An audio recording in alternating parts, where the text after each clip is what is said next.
Écoutez, ce soir, je vais vous donner 5 raisons de ne pas arrêter de manger de produits carnés. Je vais vous donner 5 raisons de ne pas arrêter de manger du poulet yassa, du chevreuil ou encore du foie gras. Sauf si, restez connectés.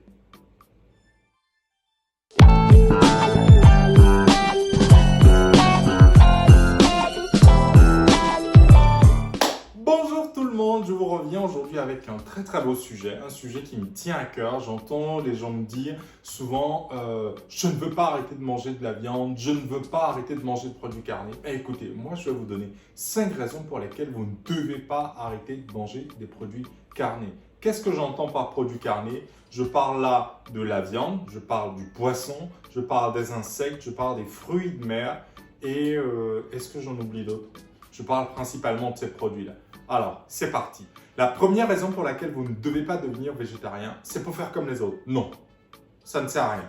Si c'est pour faire comme les autres, c'est-à-dire faire comme tonton qui est devenu végétarien, faire comme votre copine, faire comme votre grand-mère, parce que vous l'avez entendu dire qu'elle est végétarienne et que c'est à la mode et qu'il faut le faire, écoutez, ne le faites pas. Si c'est pour être comme les autres, si c'est pour être un bon mouton de panurge, non, ne faites pas ça. Ne devenez pas végétarien. Mangez votre viande et laissez-nous, à nous qui sommes végétariens, le reste. Ça ne nous dérange pas de ne pas manger de viande.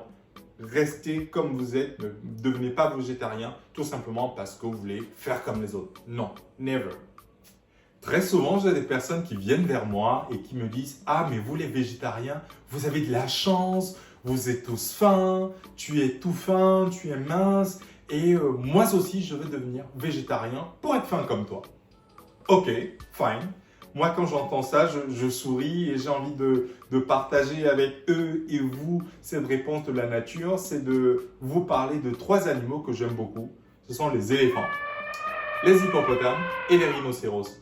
Ce sont 3 gros pachydermes de la forêt, mais qui mangent et qui mangent bien et qui sont les plus gros. Mais écoutez, ce n'est pas en mangeant des légumes que vous allez devenir fin et mince. Tout dépend de votre balance énergétique entre ce que vous ingurgitez et votre dépense. Si votre balance est excédentaire, c'est-à-dire si vous mangez plus en calories que vous ne vous dépensez, forcément vous prendrez du poids. Que vous mangez des noix de cajou, que vous mangez des fruits ou même que vous mangez, je ne sais pas quoi, de l'amarante, vous prendrez forcément du poids. Donc, dire qu'on va devenir végétarien parce qu'on veut être mince ou fin, non. Ça ne marche pas comme ça. C'est pas comme ça que les choses sont faites. Malheureusement, c'est comme ça. Ah, j'ai rencontré une super fille, elle est géniale, elle est végétarienne. J'ai rencontré quelqu'un, il est super beau gosse, il est végétarien. Ça fait 3-6 mois que nous sommes ensemble et je vais devenir végétarien comme cette personne-là pour que nous soyons en osmose. Aujourd'hui, il y a des gens qui veulent devenir végétariens par amour pour leur compagnon ou pour leur compagne. Et moi, quand j'entends ça, ça me fait sourire aussi parce qu'il y a un grand philosophe, un grand auteur que je lis assez souvent qui s'appelle Frédéric Becbédé et qui dit que l'amour ne dure que 3 ans. C'est-à-dire qu'aujourd'hui, vous changez votre nature, vous changez qui vous êtes, vous changez vos aspirations, vous changez vos habitudes alimentaires parce que vous avez rencontré une personne et vous vous dites être amoureux ou amoureuse de cette personne. Et pour cela, vous voulez devenir végétarien. Ok. Moi, tout ce que j'ai à dire, c'est ne faites pas cette bêtise-là, ne faites pas cette connerie-là. Si vous aimez quelqu'un et si la personne veut de vous dans sa vie, la personne vous acceptera tel que vous êtes et vous n'avez pas besoin de changer votre nature pour être en osmose avec une personne. Vous êtes en osmose ou vous ne l'êtes pas. Et ce n'est pas le végétarisme, ce ne sont pas les légumes et les fruits qui vous rendront en osmose avec votre partenaire. Soyez en osmose parce que vous êtes bien tous les deux ensemble. Et si vous êtes végétarien et que cette personne-là aussi est végétarienne, tant mieux. Mais ne devenez pas végétarien pour être en osmose avec quelqu'un. Non. Non. Je m'appelle Oncle Picsou et je suis très près de mes sous. Et quand je serai végétarien, je ferai des économies. Ok, aujourd'hui, au 21e siècle, il y a des personnes qui veulent devenir végétariens parce qu'elles pensent qu'elles feront des économies par ce biais. Écoutez, moi, une fois de plus, ça me fait sourire. Les personnes qui pensent qu'en arrêtant de manger des produits carnés, ça fait faire des économies. Ok, sur le papier, effectivement, lorsqu'on n'achète plus de produits carnés, on arrive à faire des économies. Mais ça, c'est sur le papier. Mais dans la réalité, ça ne se passe pas comme ça. Dans la réalité, on fait des économies parce qu'on apprend à construire son budget différemment. On fait des économies parce qu'on achète différemment dans de meilleurs endroits pour avoir une meilleure qualité de produit et aussi faire des économies. Donc, des personnes qui pensent que quand on est végétarien, on n'achète rien du tout et voilà, tout reste dans la poche et ça va dans l'estomac. Non, moi je ne dirais pas ça. Quand on est végétarien, ça veut dire qu'on apprend à consommer différemment. Ça veut dire qu'on achète des produits qu'on ne voit pas partout. Quand on est végétarien, ça veut dire qu'on pense à son équilibre alimentaire. Dans son assiette, il faut des féculents, il faut du sucre, il faut des fibres. Donc tout ça, ça s'achète, tout ça, ça a un prix.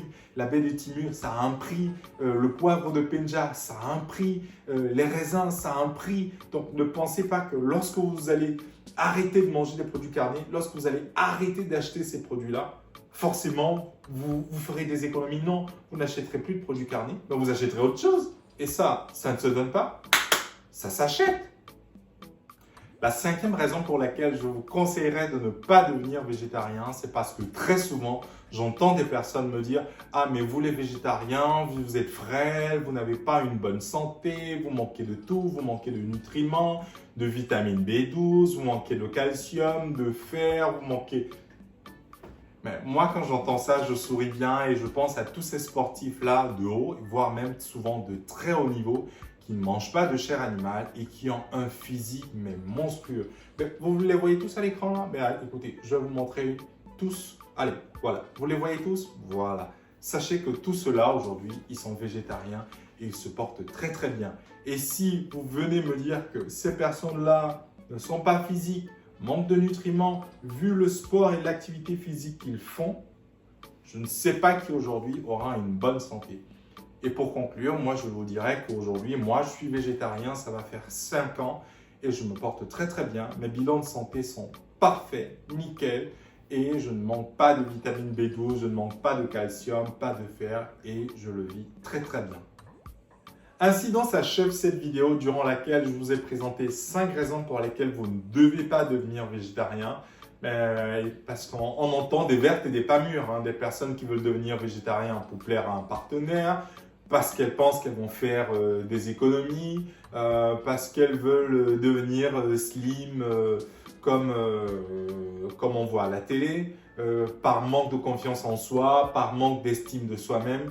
Mais moi, je vous dirais aujourd'hui, le plus important, ce n'est pas d'être végétarien ou de ne pas être, mais c'est surtout d'être aligné corps, âme et esprit. Si vous arrivez à être aligné corps, âme et esprit, ben écoutez, vous avez tout compris et c'est ce qui compte le plus. Soyez qui vous voulez être. Sur ce, je vous laisse en vous quitter en espérant vous retrouver très prochainement avec le même plaisir et les mêmes légumes.